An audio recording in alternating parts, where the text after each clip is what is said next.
Le fruit de l'esprit, la patience. Bonjour à tous et à toutes. Aujourd'hui, je vais continuer de te parler de la patience.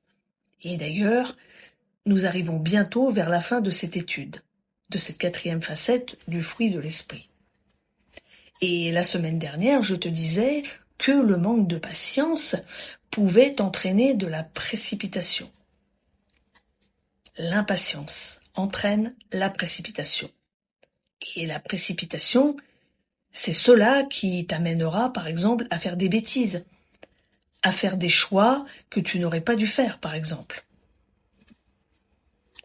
La patience est une preuve de maturité spirituelle. Tu dois devenir mature en Christ. Par exemple, si je prends l'exemple d'un petit enfant qui est au supermarché avec sa maman, par exemple, va mettre un paquet de gâteaux dans le chariot et, comme on approche de l'heure du dîner, eh bien, elle va peut-être dire à son enfant, écoute, tu auras un gâteau quand on sera à la maison. Quand tu auras à dîner, je te donnerai un petit gâteau.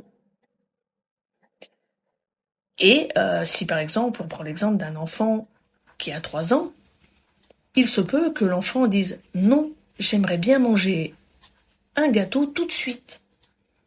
Et parfois, l'enfant va se montrer impatient, parce qu'il voudra tout de suite.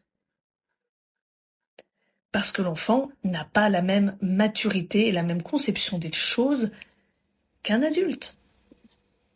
Mais quand tu grandis en tant qu'adulte, si par exemple il est 19h, tu es au supermarché, tu achètes un paquet de gâteaux, et que tu t'es dit, bon, ça sera pour demain matin pour le petit déjeuner, eh bien en principe, tu vas avoir la patience d'attendre pour en manger.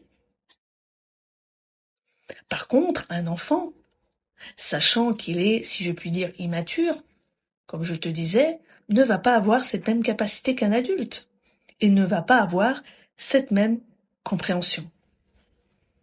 Ceci dit, il y a des adultes qui sont aussi immatures.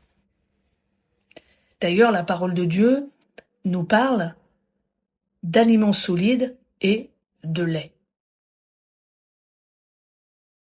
Je t'attends demain pour la suite. N'hésite pas à écrire et t'abonner.